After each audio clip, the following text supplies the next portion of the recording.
You're listening to School Counseling Simplified, a podcast with easy-to-implement strategies for busy school counselors. Here's your host, Rachel Davis from Bright Futures Counseling. Calling all new school counselors. If you're an intern, just graduated, or recently hired, this is for you. I have a free training series for you called New School Counselor Bootcamp. In this 5-part training, we'll be covering how to make the most of your internship, rocking the interview process, how to prepare your office, setting up for a successful and stress-free school year, and your first 30, 60, and 90-day to-do list. So go to stressfreeschoolcounseling.com/bootcamp to sign up. Hey there, thanks for listening to another episode of School Counseling Simplified. In today's episode, I interview school counselor and impact member Laurel. Laurel is a middle school counselor, and we chat all about what her day-to-day looks like. I love doing this Day in the Life of a School Counselor series because it's so cool to hear how all of your days are different, but have some similarities as well.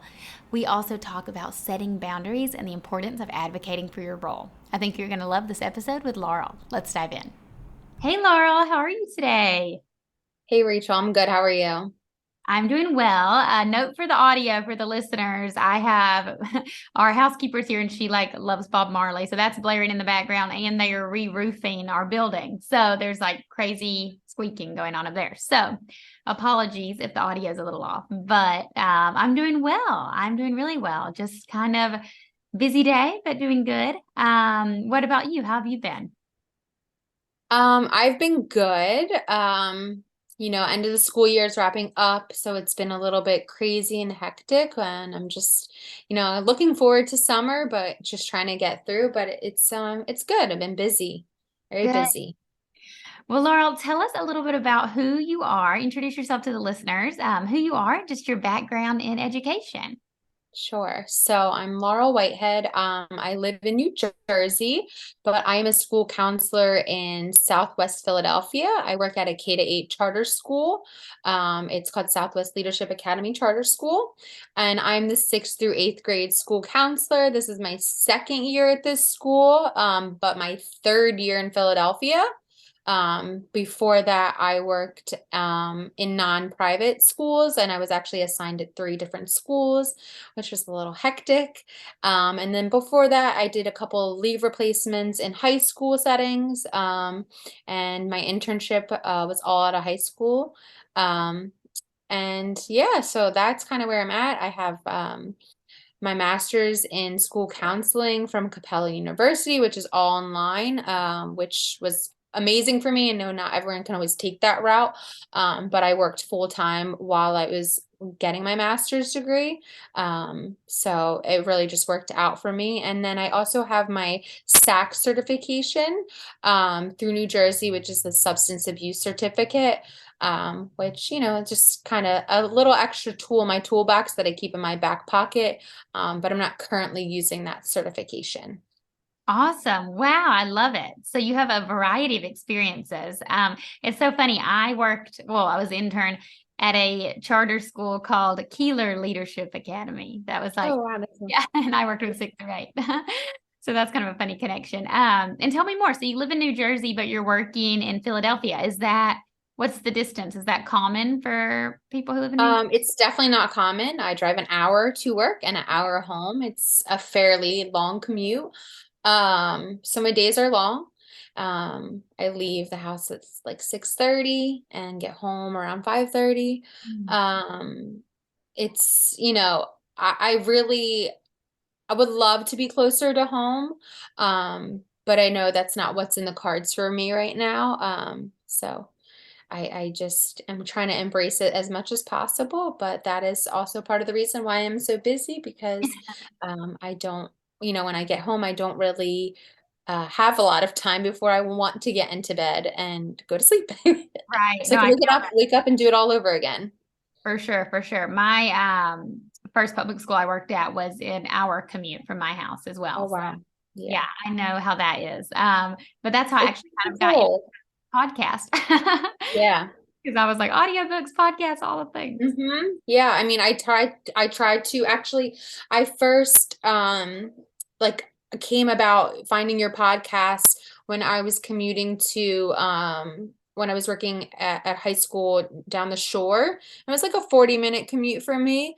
And I just like stumbled upon your podcast, and that's kind of just like how I started to follow you, and just yeah, I just everything that you were saying, I was like, yes, I can connect to that. Yes. And then you as you've expanded, I've just kind of been following all along. And I really think that if I didn't have things that you have shared, I'm not sure what I would do. Oh my Um, gosh. yeah, because when like I said, I was always in high school. And so when I ventured into the younger grades, I was like, I don't know what I'm doing. Like, I'm just so used to the high school age, and it's like, all about scheduling and, you know, college and career readiness. And I'm like, I don't know, what am I doing with the conflict resolution here? Like Right. this, like I felt lost. And so I attribute a lot of things that I do on a daily basis um to your help. Oh, well, thank you. That's so kind. And here we are full circle. You're a guest on the podcast. Yes. I love it. I love it. Funny how life works out like that, right? I know, I know. Well, thank you. That makes me so happy to hear. And if anyone's going the reverse route, if you are an elementary counselor and then you're switching to high school and you feel lost, I have a friend, Lauren from Counselor Click, and she has a podcast for high school counselors. So check that one out if you're going the inverse. But let's dive in. Let's chat about counseling. That's what we do here. So, Laurel, tell us, what do you love about your job and what do you love about counseling? Sure. So I love just making connections. I just love talking to the kids, getting to know them, getting to understand why maybe they're doing certain things that they're doing, and just helping them make that connection, because sometimes they'll say things out loud and they'll be like, wait, now I get it. And it's Mhm. like, see, all you needed to do is just get it out of you. Um, and like a lot of times it's just like, I'm just that person that's there for them. And where I work, a lot of them don't always have someone that they can go to. And I just really love being, that person for them. And I also just like seeing the children as they go through their school, like just growing, and see where they were to how they are now. And um, even if it's in a short period of time, I'm like, you showed so much growth. And that's the biggest thing. Yes, I love that. It's so gratifying when you see students have that light bulb moment, like right in front of you, right? Where they're like, oh, Mhm. yeah, I get it now. And just watching them too as they get older. I was just thinking when I was like doing the math, and I was like, oh my gosh, some kids that I saw in third grade are like 16 now. And that made me feel old. That crazy. Yeah, it's so crazy. Makes you feel old for sure. Yeah, definitely. But we all know sometimes counseling can be frustrating. A lot of times counselors have so many things on their plates or a caseload that's huge. So tell us, what can be a little frustrating about your job? I think the biggest thing, well, there's a few things, but the biggest thing is like people not understanding, not, I shouldn't say people, but sometimes maybe students, parents, teachers not really understanding what the role of the school counselor actually is, and just getting like pulled for things that, and you're like, this is not, no, this is not me. This is Yeah. not what I should be getting called for. And, just trying to set the boundary. Like, I have learned so much in the like past year how to set my boundaries.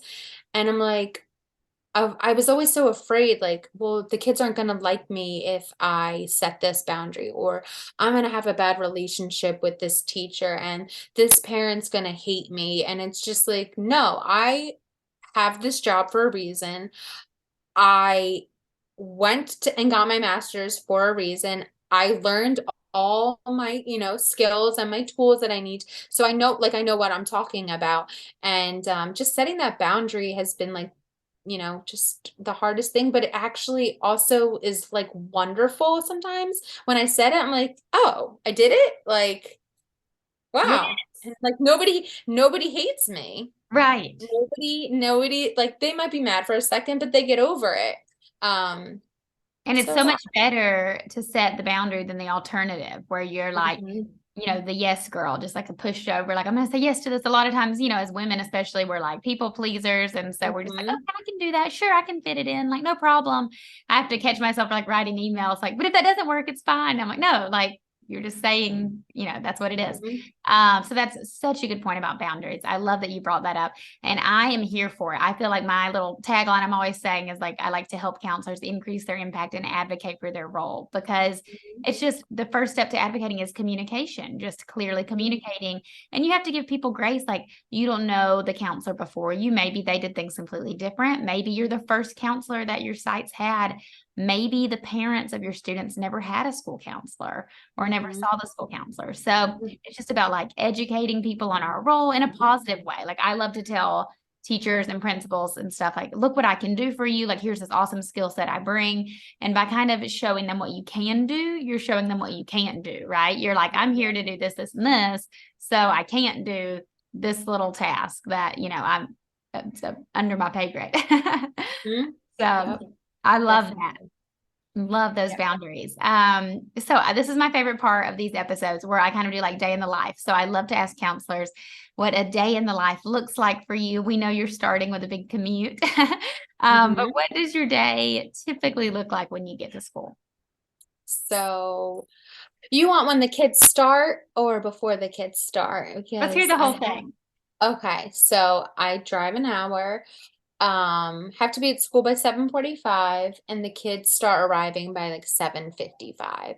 So I have like an arrival post, but school doesn't actually start until 8:30. So in the morning I am kind of in charge of like greeting the students as they enter the building, which is it's a good thing for my role, but it's also like I wish I had like that time to like prep for the day almost. Um, but yeah, I'm like the first person that they see when they enter the building, and I can kind of just gauge how the kids are gonna be that day. Or just if somebody, started off with like a rough morning, like I could see it on their face. So that is definitely like a pro of having that morning admission spot. And then the day gets started. So I waste no time. Um, since I have middle schoolers, I try to, see my kids during either like a specials class or during their lunch, or we have what's called a leadership period. Their leadership period is where they learn to kind of be a leader. So I only pull kids like during those time periods. So all my individual sessions all happen in the morning, because of the way the schedule is with the middle schoolers and the way their lunch is. I pack all my individual sessions in the morning. I would say most days I have a pretty filled morning. It just depends on the day. I have students who have counseling written into their IEPs, so I'm, required to meet with them. That's a subject for another day. Um, so I have all those individual sessions. Then comes 12 o'clock, 12:10 actually. I have lunch duty. Every day? Everyone's every day. Oh gosh. Yes. 40 minutes every day. So I cover the fifth grade lunch, so that it doesn't interfere when I would pull my sixth through eighth graders for their groups. So it's lunch is 40 minutes. So then comes 1 o'clock, and it's the next lunch, and that's the sixth graders lunch. So I will run small groups pretty much, I wouldn't say every day, but I have I would say 4 out of the 5 days of the week I have a group during the sixth grade lunch, and then every day during the seventh and eighth grade lunch, which is at 1:45, I have a small group. So I'm running a lot of groups, and some of them are like the same topics, but it's just there's just so many kids that need whatever we're working on that. So it's just how I have it kind of spread out. And then the next thing you know, it's 2:30, and either there's something that's popped up at 2:30, or it's just me trying to gather myself from the day and get all the things that I need to get done with like documentation from the day before dismissal at 3:30. However, more recently, I've been asked to help support the counselor at the our K-2 buildings. We have two separate buildings. Um, and I go over there on Tuesdays and Thursdays from 2:30 until the end of the day to support a little student, a little one, that is struggling a lot with behaviors. So yeah, I'm stacked all day. And then when the day is over, we leave at 4:15 and then I get on the road. But sometimes it doesn't always happen. Yeah. Um, so Well, yeah. thank you for Um, sharing that with me. I love it. I can already tell just like impacting so many kids. I mean, the number of kids you're seeing every week has to be huge, right? Like 50 yeah. or something. That's awesome. Mhm. Remind me, so are you working 3rd through 8th or just 6th through 8th? I'm 6 through 8. So we have a K-2 counselor, a 3 to 5 counselor, and a 6 to 8 counselor. That's new this year. Last year there was two of us. It was a K-4 counselor, and then I was the 5th through 8th grade. But because the K-2 building is separate from us, um, it was just a lot with, going back and forth. Like the other counselor had that caseload, but it was, it is across the street, the building, but it's, just when you're in the midst of the day and just like you got to pack up your stuff and go to the other building, it just didn't make sense. So it made sense to have a counselor specifically for that building. So there is a counselor there. The 3rd through 5th grade counselor, she has been at the school for a very long time, maybe like 12 years or so. She's been the only counselor up until last school year. And then I came in to kind of help alleviate the caseload. So before that, I mean, she was running, she's doing the whole school. I don't even know how she could have possibly done that, because even now that I have the caseload of just 6 through 8, it's still like I don't know how she did it. Um, so Yeah. it's a lot. That is a lot, but it sounds good. Like you're getting more niche down and you can specialize like just for Yeah. those middle schoolers now. I was Yeah. thinking when you were like, oh, having to like pack up your stuff and go to the other school. I used to work at two schools, and I had it where I was like packing up my bag, and walking the bag. And then I eventually just had like one bag at each school because I was Mhm. like just packing and lugging the bag back and forth was Yeah. just too much. The little The things. it's just like the craziness about it is like I don't have a space over there, so I'm like very like I don't want to leave my stuff, like Right. but I have my office at, the 3 to 8 building. And I guess if it was something that like it was always a daily occurrence, I probably would want to, but it's like when I go over there, I never actually fully know where I'm gonna go that day either Okay. to meet with the kid. Yeah. So, and it's just one kid that I'm working with, and that's another conversation. But yeah, it's hectic. It's a lot, but and that's why I'm so busy. And Yes. uh but I think this year I was able to really map out my schedule to be a little bit better for myself. Like last year, I had come in, I started a month after school started, so I kind of got thrown in and I was learning the ropes of the school and just learning like how things navigate around there. And then, over the summer and I really worked on like I don't want to feel like I'm drowning every day, which is how I felt last year toward the end. And I was able to set myself up for a more successful school year. And honestly, up until like the last few weeks, I've felt pretty good. And I just contribute like everything to state testing. We've had state testing the last 2 weeks, and I just feel like that's just made everything insane. Yeah, for Um, sure. and it takes up a lot of the day, and all the things I normally do in a week is now being squeezed into this like tiny little time frame, and I'm like, how am I going to get it all done? Mm-hmm. Uh, No, testing season can be crazy. Even if you're not like testing coordinator or something, just the schedule mhm. changes are crazy. Yeah. Um, well, thank you for sharing. I know the counselors love to hear. They're probably nodding their heads in their car, like, oh yeah, that's me too. So thank Yeah, you for that. they can Last, relate. Yes. Last question for you, because it's your second year. And I love that you were saying you now have like some systems in place. First year, you kind of felt like you're drowning, and now you're like, I don't want to feel that way. How can I not feel that way? So what advice would you give to a new school counselor?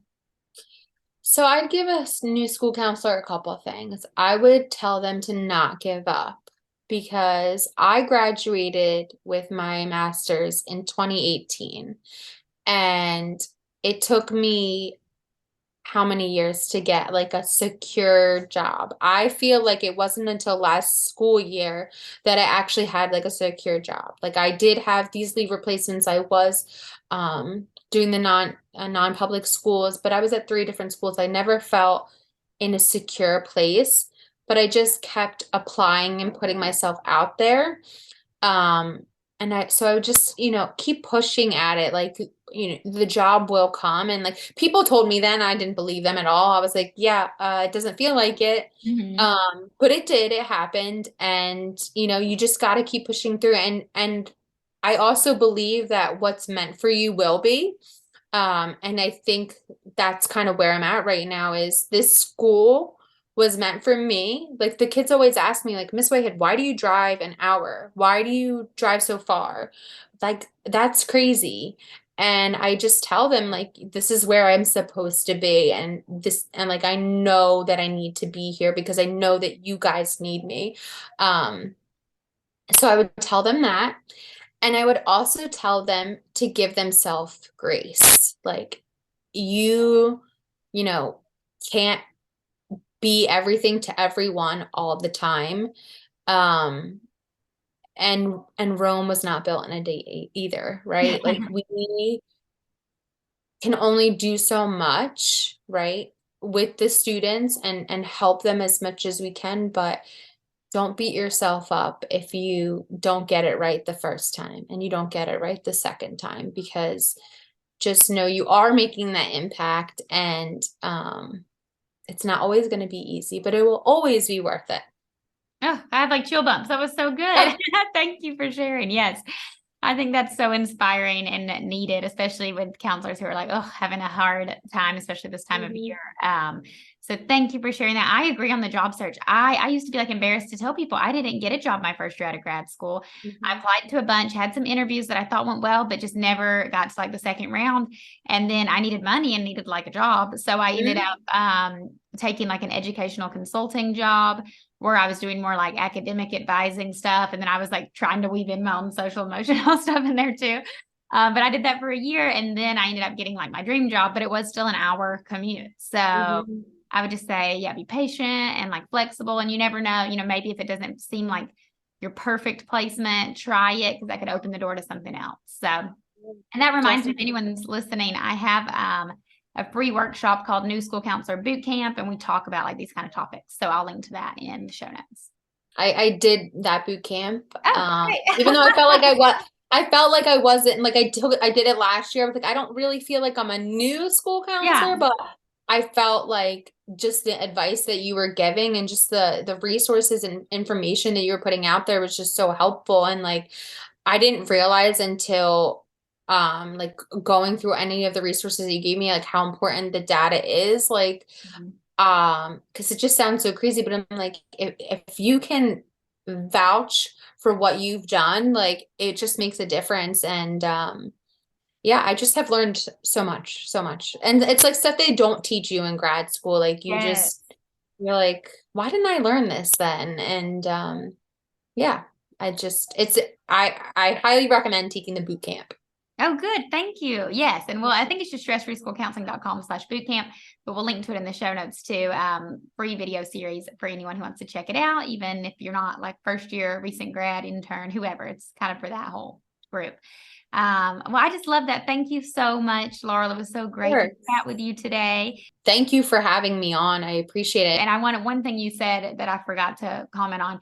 You were talking about the data. And again, that just ties back. That's something I'm always passionate about teaching, because Mhm. it always ties back to advocating for your role. Like you said, if you can vouch for yourself, if you can say, I'm not Mhm. just being like sassy. This is why I don't want to do lunch duty. Like, this is why I should not be doing lunch duty. Like, these students need me. So I'll link to some other blog post in the show notes as well for like some data tracking tips and stuff for people who want to get started. Awesome. Well, thank you so much for your time and have an awesome rest of your day. Thank you. You too. Thanks for listening to School Counseling Simplified. You can find the links from today's episode in the show notes. If you'd like to connect with Rachel, she's on Instagram and Teachers Pay Teachers at Bright Futures Counseling.